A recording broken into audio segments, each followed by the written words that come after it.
Class 10th हमने पिछले 4 सालों में कई सारे टॉपर इंटरव्यूज लिए और तुम अगर क्लास 9th से 10th में आए हो या तुमने क्लास 10 दे दी है, रिजल्ट आने वाले हैं, तो बस ये वीडियो तुम्हारे लिए बहुत बहुत बहुत इंपॉर्टेंट होने वाली है, क्योंकि इस वीडियो में हम पिछले 4 साल में जितने सारे टॉपर्स रहे हैं क्लास 10th के, उनमें जो जो क्वालिटीज है उनको पिन पॉइंट करके देखने वाले हैं कि क्या वो क्वालिटीज तुम में है और कैसे वो क्वालिटीज तुम डेवलप कर सकते हो कि तुम बनो क्लास 10th के नेक्स्ट टॉपर। शिक्षा के साथ पढ़ ले सीनियर्स को भी सब्सक्राइब कर लो ताकि हम रहें 10th के साथ भी और 10th के बाद भी। कितना डिफरेंस तुम्हें नजर आता है 9th और 10th में? 9th और 10th कितनी अलग है एक दूसरे से? फर्स्ट ऑफ ऑल मैंने सीरियसली 9th को लिया नहीं था, पर जहाँ तक मैं इन्फर कर सकता हूँ 9th क्लास तो मतलब एक अलग ही लेवल है उसका 9th स्टैंडर्ड का। 10th को हम थोड़ा सा इजी मान सकते हैं, 9th का तो एकदम अलग ही लेवल है, कुछ मतलब रिलेशन नहीं। हाँ मतलब 10th की एनसीईआरटी जब मैंने पहली बार खोली थी तब मेरे को एक बार के लिए लगा था कि कितना लेंथी सिलेबस है और ये क्या है, तो मैंने एनसीईआरटी को शुरू में इतनी वेटेज नहीं दी थी।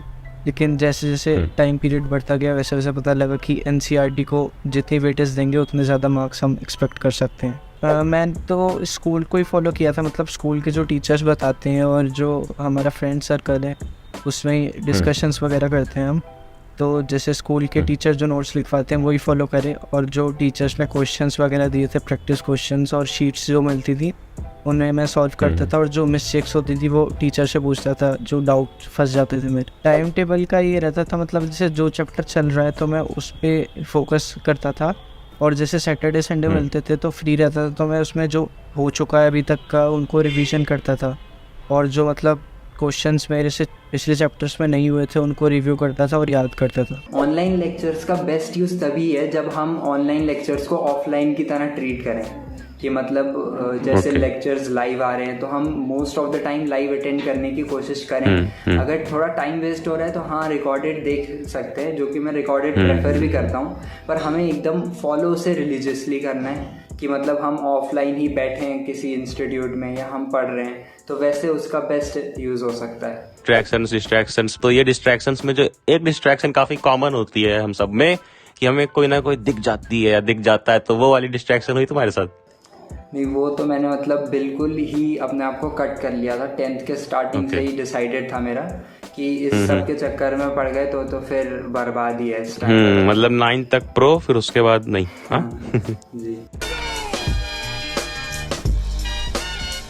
कहीं से भी नोट्स कंसीडर करो तो अपने खुद के हैंड एंड नोट्स बना के रखो, और उन नोट्स में जो नए पॉइंट्स मिल रहे हैं, जो एक्स्ट्रा पॉइंट्स इंपॉर्टेंट पॉइंट लग रहे हैं, उनको एक्सट्रैक्ट करके वहां पे लिख लो, राइट? हाँ मतलब नोट्स का ये रहता है कि नोट्स ऐसा नहीं होना चाहिए कि एक बार बन गए तो वो फिक्स है, कोई नई बात मिलती है, कोई नई चीज़ मिलती है तो हमें लिख लेना चाहिए वहीं पे।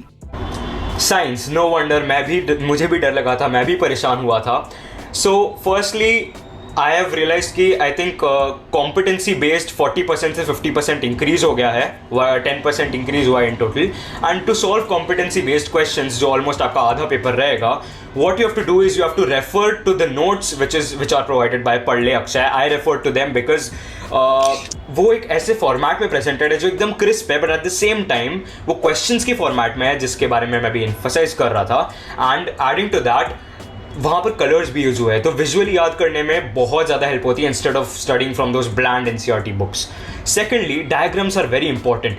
टू दिस डे मैं आपको एक एग्जाम्पल बताता हूँ। I use to learn diagrams by learning the amount of labelings which are present. So आज तक मुझे याद है ह्यूमन एलिमेंट्री कैनाल में 13 लेबलिंग्स थी। So that's how you learn diagrams, and आपको सारे आंसर बुलेट पॉइंट्स में करने हैं। If you follow this particular method, I am sure your grades will be increased by a monumental percentage. Social science में जो सबकी problem होती है वो ही मेरी थी कि मैं एकदम रटने चले जाता है जो क्वेश्चंस, मतलब टॉपिक्स के पॉइंट्स है, उसकी जगह फिर मैंने कीवर्ड्स, जैसे आप निमोनिक्स यूज़ करते हैं आपकी वीडियोस में हर एक आंसर के लिए, वो यूज़ करना शुरू कर दिए, और आंसर के जो कीवर्ड्स हैं उनसे पूरे पॉइंट बना के पूरा आंसर फ्रेम करना शुरू किया।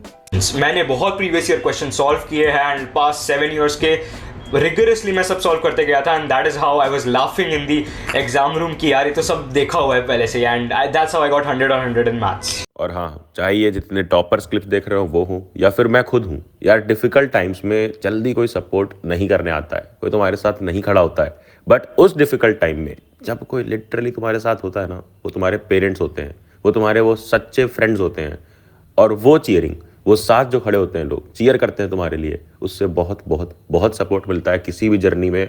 और तुम्हारी स्टूडेंट लाइफ में सिर्फ क्लास 10th नहीं, इंस्टेड आगे तक तुम्हारे साथ खड़ा रहेगा Unacademy.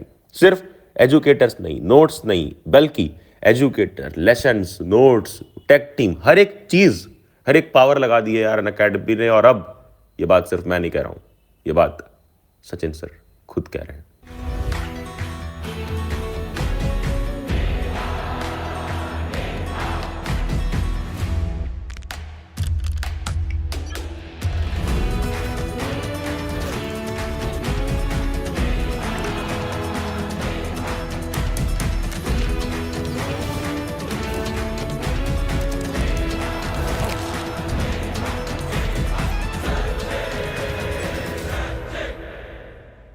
There was the power of 1 billion people cheering for me.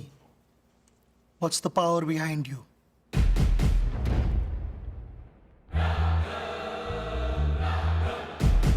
Now go and check the link in description.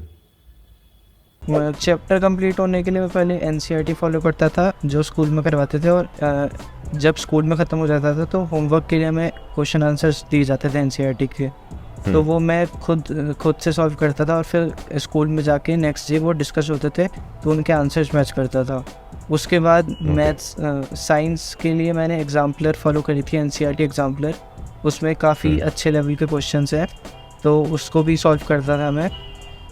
NCERT के बाद फिर मैं प्रीवियस ईयर क्वेश्चंस वाली बुक यूज़ करता था, जिससे जो मेरे को आइडिया रहता था कि प्रीवियस ईयर में कौन सा टॉपिक से कहाँ क्वेश्चन पूछा जा रहा है। आर.डी. शर्मा और आर.एस. अग्रवाल आपको तभी करनी चाहिए जब आपका एक बार चैप्टर ख़त्म हो जाए, मतलब इतने उसमें क्या होता है कि क्वेश्चंस काफ़ी ज़्यादा अमाउंट में दे रखे हैं तो सबको प्रैक्टिस करने के लिए काफ़ी क्वेश्चंस हो जाते हैं, लेकिन ऐसा भी नहीं करना है कि आपको एक एक एक्सरसाइज का एक एक क्वेश्चन सॉल्व कर दें। मतलब मैं ऐसे करता था कि ऑल्टरनेट क्वेश्चन सॉल्व कर लेता था, उससे टाइम भी बचता था और वैरायटी ऑफ क्वेश्चंस भी मिल जाते थे और उससे काफ़ी हेल्प और यार एंड में प्रीवियस ईयर पेपर्स भी काफ़ी हेल्पफुल होते हैं, राइट? हाँ, एंड में काफ़ी हेल्पफुल रहते हैं क्योंकि उनसे आपको एक आइडिया होता है कि आने वाले एग्ज़ाम में आपसे क्या पूछा जाएगा और किस तरह से ट्विस्ट करके पूछा जा सकता है क्वेश्चन, तो उससे आपको कॉन्फिडेंस मिलता है जब आप सॉल्व कर लेते हो करेक्टली क्वेश्चन को। और यार मैंने तुम्हें कुछ नोट्स दिखाए थे अभी जो हमने नई बैच के लिए बनाए हैं, वो नोट्स से तुम गो थ्रू हुए? हाँ, नोट्स तो मैंने बिल्कुल, जो आपने मुझे भेजे थे वो नोट्स मैंने देखे, काफ़ी नोट्स तो मुझे मतलब काफ़ी क्रिस्प लगे। आपने एनसीईआरटी की एक एक लाइन से उठा के रखी हुई हैं वहाँ, मतलब वन शॉट अगर किसी को रिवीजन करना है तो वो काफ़ी हेल्पफुल है। मतलब जैसे मार्च में फरवरी में स्टार्ट थे मेरे एग्ज़ाम, तो मेरा मिड जनवरी तक सारा सिलेबस ख़त्म हो गया था विद कंप्लीट रिवीजन। आप जितनी जल्दी सिलेबस ख़त्म कर लेते हैं उतना ज़्यादा आपको टाइम मिल जाता है सैम्पल पेपर्स लगाने का और प्रैक्टिस करने का, क्योंकि कुछ बच्चे क्या करते हैं वो लास्ट तक सिलेबस ही खींचते रहते हैं तो फिर वो सिलेबस में ही उलझ जाते हैं, तो हमें वो नहीं करना है। और जैसे जैसे स्कूल्स में चैप्टर होते जा रहे हैं वैसे वैसे हम उसके एनसीईआरटी लगानी है और क्वेश्चंस करने हैं प्रैक्टिस, और उस चैप्टर को अपनी स्ट्रेंथ बना लेना है। ऐसा नहीं करना है कि वो हम बाद के लिए छोड़ दें कि जब प्री बोर्ड आएंगे तब देखेंगे, तो उससे बैकलॉग बन जाते तो वो अवॉइड करना है हमें। नहीं, ऐसा कुछ नहीं है, मतलब ये तो मिथ्स हैं तो हमें इन पे भरोसा नहीं करना चाहिए। जो हमारे टीचर्स हैं वो इतने साल से एक्सपीरियंस, जो उन्होंने इतने सारे बैचेस पढ़ाए हैं तो हमें उन्हें फॉलो करना चाहिए, और जैसे हम पढ़ते आ रहे थे वैसे ये भी एक क्लास है तो इतनी टेंशन नहीं लेनी चाहिए। प्लान किया है कि प्री बोर्ड्स तक आपका पूरा सिलेबस कंप्लीट नहीं हो पाएगा, डोंट वरी, क्योंकि आपको हर चैप्टर पूरी एफिशिएंसी के साथ करना है। ऐसा नहीं कि आपको कोई चैप्टर रश करना है, क्योंकि लास्ट क्लास के chapters they are very important, तो बिल्कुल रश मत करना। अगर आपके प्री बोर्ड्स में अच्छे स्कोर ना आए इट्स ओके, बट जो भी आपके पुराने चैप्टर्स है, जो आपके स्ट्रॉन्ग पॉइंट्स है, उनको और स्ट्रेंथन करके उनका भी रिविजन कर लो via pre boards, and then उसके बाद continue, don't stop with your preparation of the last few chapters, because उनका भी अच्छा खासा वेटेज है। तो अच्छी एफिशिएंसी के साथ आप कंप्लीट करो एंड बोर्ड्स के टाइम तक you will be done and dusted with your syllabus. तो मैंने मतलब अपने सारे चैप्टर्स नोट डाउन कर लिए थे और मैंने मार्क कर लिया था कि कौन से मेरे बिल्कुल ही वीक है और कौन से मैं स्ट्रॉन्गर साइड हूँ, एंड उस हिसाब से मैंने अपना प्लान किया था। जैसे ही आपका सिलेबस कंप्लीट हो, just hop on to sample papers, उसे दिन रात करते रहो, सैम्पल पेपर्स लिखते रहो, टाइमिंग्स कैलकुलेट करते रहो। अगर आप अपने पेपर राइटिंग गेम को और अच्छा करना चाहते हो, then sample papers are the only tool you need. And last के 30-40 डेज में try as much as sample papers you can solve. Presentation के लिए मतलब हाफ ईयरली तक तो मैं ऐसा था जैसे 9th तक मैं लिखते आ रहा था एग्ज़ाम में, वैसे ही लिखता था. लेकिन हाफ ईयरली होने के बाद मुझे पता चला कि प्रेजेंटेशन भी मैटर करती है. तो मैंने प्रेजेंटेशन वीडियोस देखे आपके और प्रेजेंटेशन टिप्स लिए अपने टीचर्स से, और उसको एक कॉपी में लिख के पॉइंट्स बनाए और उसको फिर फॉलो करना शुरू किया प्री बोर्ड 1 और प्री बोर्ड 2 में. और उससे मुझे काफ़ी हेल्प मिली थी मतलब प्रेजेंटेशंस की. और प्रेजेंटेशन स्किल भी काफ़ी मैटर करता है जब आप एग्ज़ाम लिख रहे हो, क्योंकि जो एग्ज़ामिनर होगा वो आपकी हैंड राइटिंग से भी आपको जज करता है थोड़ा कि बच्चे ने कैसा लिखा है और किस तरह से उसको प्रेजेंट किया. मतलब अगर एग्ज़ामिनर को आंसर ढूंढने के लिए स्ट्रगल करना पड़ रहा है तो कहीं ना कहीं उस स्ट्रगल का बदला वो आपके मार्क्स से ले लेता है. तो मेरा मतलब पेपर के पहले मैंने ऑलमोस्ट सिलेबस कर ही लिया था. तो जो गैप डेज थे उनमें जो मेरे वीक चैप्टर्स फिर भी रह रहे थे, मतलब जिनको मेरे को लग रहा है रिवीजन फिर से चाहिए, तो पहले वो जल्दी से ब्रशअप करे मैंने. और ट्राई करता, मतलब जो गैप डेज होते हैं वो काफ़ी मिलते हैं बोर्ड एग्ज़ाम में. तो जो एक दिन पहले का जो दिन था उससे पहले तक मेरा सारा सब सिलेबस कंप्लीट हो जाए ये कोशिश करता था.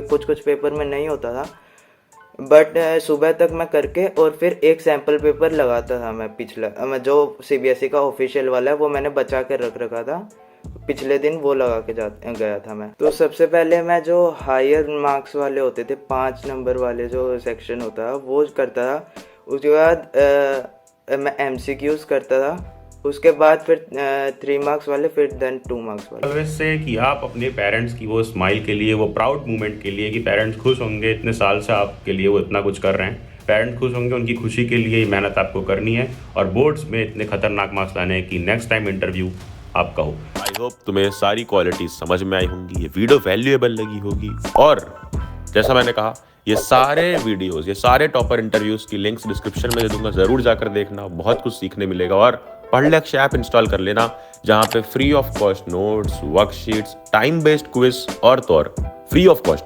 सैंपल पेपर्स मिल जाएंगे. Link is in the description. Love you all, take care. Until then करना क्या है, नोटिफिकेशन छेड़ देनी कि अगली वीडियो मिस ना हो, एंड देन जा पढ़ ले.